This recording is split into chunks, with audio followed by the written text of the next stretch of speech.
AP రాజకీయాలపై BJP జాతీయ నాయకత్వం సీరియస్ గా ఫోకస్ పెట్టింది. కూటమిలో భాగస్వామ్యంగా ఉంటూనే సంస్థాగత బలోపేతంకే కీలకమని భావిస్తోంది. ఈ దిశగా పార్టీ శ్రేణులకు దిశానిర్దేశం చేసేందుకు భారీ బహిరంగ సభ నిర్వహిస్తోంది. సారథ్యం పేరుతో రైల్వే గ్రౌండ్ లో జరుగుతున్న మీటింగ్ కు ఆ పార్టీ జాతీయ అధ్యక్షుడు జేపీ నడ్డా ముఖ్య అతిథిగా హాజరవుతున్నారు. బీజేపీ ఏపీ నాయకత్వం మొత్తం ఇప్పటికే విశాఖకు చేరుకుంది. సభ ప్రాంగణంతో పాటు నగరంలోని ప్రధాన కూడళ్లు కాషాయమయం అయిపోయాయి.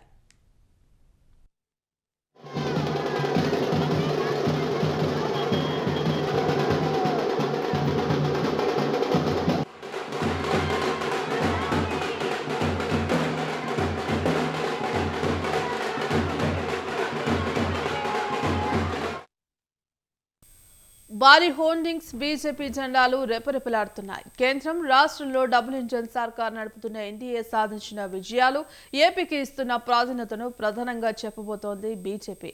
అదే సమయంలో మారుతున్న రాజకీయ పరిస్థితులకు అనుగుణంగా నాయకత్వం అనుసరించాల్సిన వ్యూహాలను నడ్డా నిర్దేశించనున్నారు. ప్రణాళికాబద్ధమైన కార్యాచరణను ప్రకటించే ఛాన్స్ ఉంది.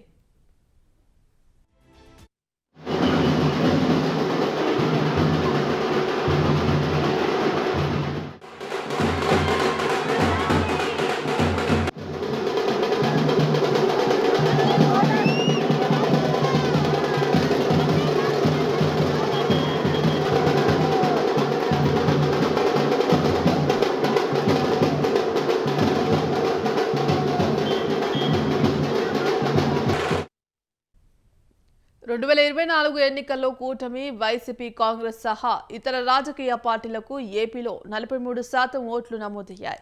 ఏపీలో బలోపేతం అవ్వాలంటే విపక్షాల ఓట్లను తమ వైపు తిప్పుకోవడం కీలకమనేది బీజేపీ ఆలోచన. ఆ దిశగానే సారథ్యం సభ జరగనుంది. ఆ పార్టీకి చెందిన కేంద్ర, రాష్ట్ర మంత్రులు ఇప్పటికే విశాఖకు చేరుకున్నారు.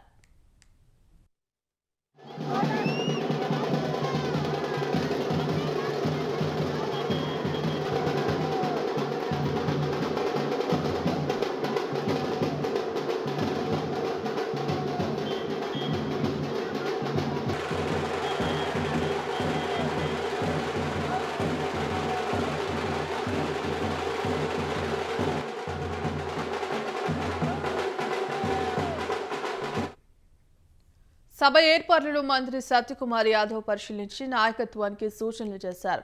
బీజేపీ రాష్ట్ర నాయకత్వం మారిన తర్వాత జరుగుతున్న తొలి బహిరంగ సభ కావడంతో భారీ ఏర్పాట్లు జరిగాయి. రాష్ట్ర అధ్యక్షుడు పివిఎన్ మాధవ్ సారథ్యం పేరుతో ఇప్పటికే జిల్లాల పర్యటనలు పూర్తి చేశారు. చాయ్ పే చర్చ, శోభయాత్రల ద్వారా స్థానిక నాయకత్వాన్ని బలోపేతం చేయడం, ఎన్నికల సన్నద్ధత వంటివి ప్రధానంగా టూర్లు నిర్వహించారు.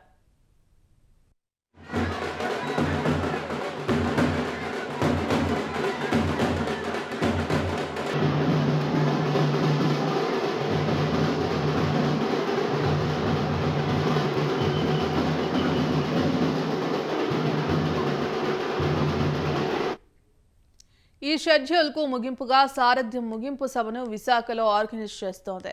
సారథ్యం సభ ముగిసిన తర్వాత స్టేట్ ఆఫీస్ బేరర్స్ మీటింగ్ జరుగుతోంది. ఈ సమావేశం చాలా కీలకమైందని పార్టీ వర్గాలు చెబుతున్నాయి. అనంతరం ఏపీ మెడిటెక్ జోన్ కు సంబంధించిన అంశాలపై నడ్డా రివ్యూ చేస్తారు. మరోవైపు నడ్డా పర్యటనకు వ్యతిరేకంగా కమ్యూనిస్టు పార్టీలు ఆందోళనలు మొదలుపెట్టాయి. విశాఖ స్టీల్ ప్లాంట్ ప్రైవేటీకరణ రద్దు నిర్ణయం ప్రకటించిన తర్వాతే అడుగు పెట్టాలని డిమాండ్ చేస్తున్నాయి. ఈ మేరకు జీవీఎంసీ దగ్గర వామపక్ష పార్టీలు నిరసన ప్రదర్శనలు నిర్వహించాయి.